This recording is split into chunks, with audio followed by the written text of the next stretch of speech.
Chapter 48, at Encinitas in California. A surprise, sir. During your absence abroad, we have had this Encinitas hermitage built. It is a welcome home gift. Mr. Lin's sister Gayanamata, Durga Ma, and a few other devotees smilingly led me through a gate and up a tree-shaded walk. I saw a building jutting out like a great white ocean liner toward the blue brine. First speechlessly, then with ohs and ahs, finally with man's insufficient vocabulary of joy and gratitude, I examined the ashram, 16 unusually large rooms, each one charmingly appointed.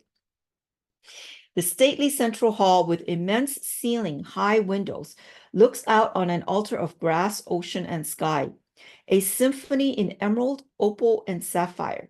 A mantle over the huge fireplace of the hall holds pictures of Christ, Babaji, Lahiri Mahasaya, and Sri Yukteswar, bestowing, I feel, their blessings on this tranquil Western ashram. Directly below the hall, built into the very bluff, two meditation caves confront the infinities of sky and sea. On the grounds are sunbathing nooks, flagstone paths leading to quiet arbors, rose gardens, a eucalyptus grove, and a fruit orchard. May the good and heroic souls of the saints come here, so reads a prayer for a dwelling from the Zen Avesta that hangs on one of the hermitage doors. And may they go hand in hand with us, giving the healing virtues of their blessed gifts that are as ample as the earth, as high-reaching as the heavens. The large estate in Encinitas, California, is a gift to Self-Realization Fellowship from Mr. James L. Lin, a faithful Kriya Yogi since his initiation in January 1932, an American businessman of endless responsibilities as head of vast oil interests and as president of the world's largest reciprocal fire insurance exchange. Mr. Lin nevertheless finds time daily for long and deep Kriya Yoga meditation. Leading thus a balanced life, he has attained in Samadhi the grace of unshakable peace. During my stay in India and Europe, June 1935 to October 1936, Mr. Lin had lovingly plotted with my correspondents in California to prevent any word from reaching me about the construction of the ashram in Encinitas. Astonishment, delight. Here's a footnote about that. After Paramahansaji's passing, Mr. Lin, Rajarsi Janakananda, served as president of Self-Realization Fellowship and Yogoda Satsanga Society of India. Of his guru, Mr. Lin said, "How heavenly is the company of a saint. Of all the things that have come to me in life, I treasure most the blessings that Paramahansaji has bestowed on me." Mr. Lin entered Mahasamahi in 1955, publisher's note. During my earlier years in America, I had combed the coast of California in quest of a small site for a seaside ashram. Whenever I had found a suitable location, some obstacle had invariably arisen to thwart me. Gazing now over the sunny acres in Encinitas, humbly I saw the fulfillment of Sri Yukteswar's long-ago prophecy, a retreat by the ocean. And that was found, here's a footnote, see page 132. A few months later, Easter of 1937, I conducted on the lawn of the new ashram the first of many Easter sunrise services. Like the Magi of old, several hundred students gazed in devotional awe at the daily miracle, the awakening solar light in the eastern sky. To the west lay the Pacific Ocean, booming its solemn praise.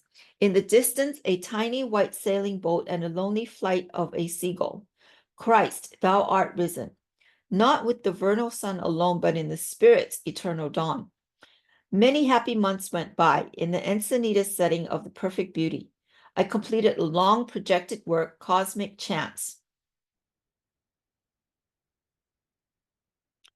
Here's a footnote on that. Published by Self-Realization Fellowship, recordings were made of Paramahansa Yogananda chanting a number of songs in cosmic chants.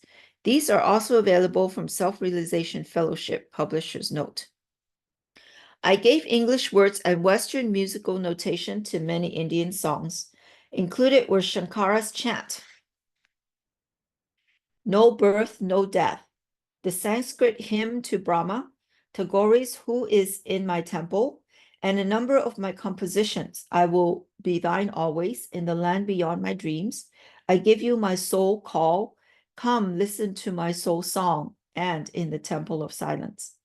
In the preface to the songbook, I recounted my first outstanding experience with Western reaction to Eastern chants. The occasion had been a public lecture. The time, April 18, 1926, the place, the Carnegie Hall in New York. On April 17, I had confided to an American student, Mr. Alvin Hunsicker, I am planning to ask the audience to sing an old Hindu chant, Oh God, Beautiful. Here's a footnote about that chant. The words of Guru Nanak's song are as follows. O God, beautiful, O God, beautiful. In the forest, thou art green. In the mountain, thou art high. In the river, thou art restless. In the ocean, thou art grave. In the serviceful, thou art service. To the lover, thou art love. To the sorrowful, thou art sympathy. To the yogi, thou art bliss. O God, beautiful, O God, beautiful. At thy feet, O I do bow. Mr. Hunsicker had protested that Oriental songs are not easily understood by Americans. Music is a universal language, I had replied. Americans will not fail to feel the soul aspiration in this lofty chant. The following night, the devotional strains of O God Beautiful had come for over an hour from 3,000 throats. Blasé no longer, dear New Yorkers. Your hearts had soared out in a simple paean of rejoicing. Divine healings had taken place that evening among the devotees, chanting with love the Lord's blessed name. In 1941, I paid a visit to the Self-Realization Fellowship Center in Boston. The Boston Center leader, Dr. M.W. Lewis, lodged me in an artistically decorated suite. Sir, Dr. Lewis said, smiling, during your early years in America, you stayed in the city in a single room without bath. I wanted you to know that Boston boasts some luxurious apartments. Happy years in California sped by, filled with activity. A self-realization fellowship colony in Encinitas was established in 1937. The numerous activities at the colony give many-sided training to disciples in accordance with self-realization fellowship ideals. Fruits and vegetables are grown for the use of residents of the Encinitas and Los Angeles centers. And here's a footnote about that self-realization fellowship colony. That is now a flourishing ashram center whose buildings include the original main hermitage, ashrams for monks and nuns, dining facilities, and an attractive retreat for members and friends.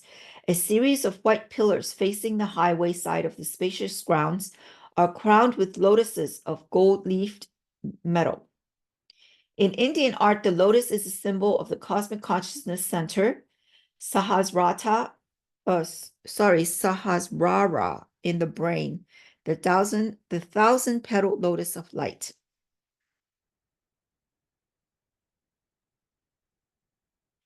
He hath made of one blood all nations of men. And that's from Acts chapter 17, verse 26. World brotherhood is a large term, but man must enlarge his sympathies, considering himself in the light of a world citizen. He who truly understands that it is my America, my India, my Philippines, my Europe, my Africa, and so on, will never lack scope for a useful and happy life. Though the body of Sri Yukteswar never dwelt on any soil except India's, he knew this brotherly truth. The world is my homeland. And here is that ashram in Encinitas. Self-Realization Fellowship Hermitage, Encinitas, California. Aerial view overlooking the Pacific Ocean. Elsewhere on this spacious grounds are ashram residences and a self-realization retreat. An SRF temple is nearby.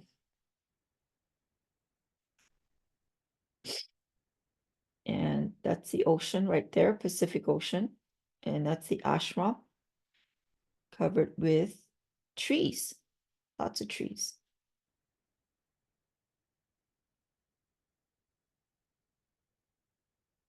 And that's the end of chapter 48. Well, thank you so much for joining us today and tuning in. I hope you enjoyed that. We will continue our reading next week. And in the meantime, I hope you guys all have a wonderful day, night, week, weekends, whatever. And we'll start with chapter 49. Okay, have a great day, everybody. Bye-bye now.